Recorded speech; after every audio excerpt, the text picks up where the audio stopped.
Welcome to the Sykes & Company PA video blog featuring Olin Sykes.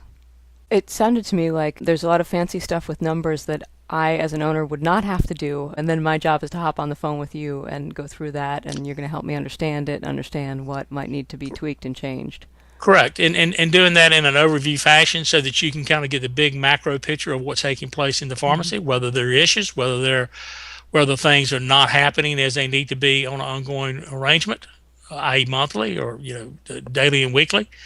But the pharmacists themselves needs to be at that bench, needs to be dealing with the patients on an ongoing basis. It doesn't need to be involved in this process other than to make sure that it's happening, that it's taking place, and that somebody really is serving as the driver of all this happening. Mm-hmm.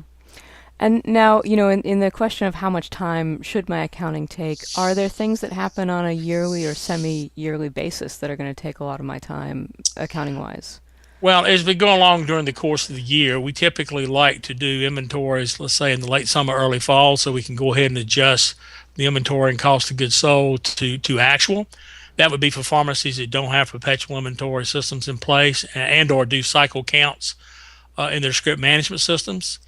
For those that don't do that, then some kind of outside third-party inventory, actual inventory would be needed.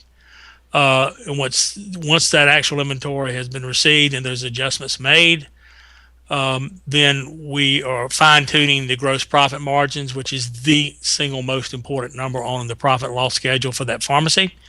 We then have what we need to pre-plan and start planning for year-end, which is what we do in fourth quarter. We then take that information and provide tax planning options for the client.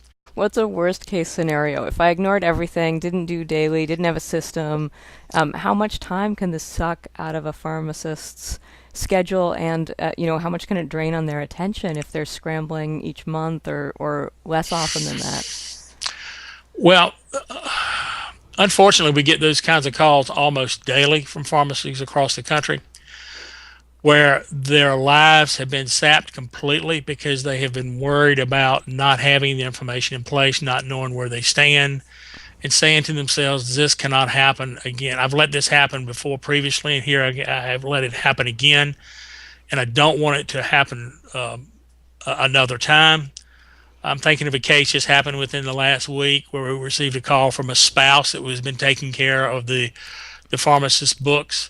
That spouse was an outside professional. That spouse had actually left that professional job to come in to try to do some of these functions I'm talking about that require a clerk and require 30 minutes a day. And once they learned what we have just walked through here for the last 6 or 7 minutes, they couldn't believe how simplistic it would be in letting go to get back in the world of their profession that they were located within. But it changes lives. I mean, it changes focus. It changes the way you look at everything, and you either grab hold to it and embrace it, or you operate really in the dark. And we see just when you operate in the dark and your margins are as squeezed as they are today with the PBMs and the reimbursements.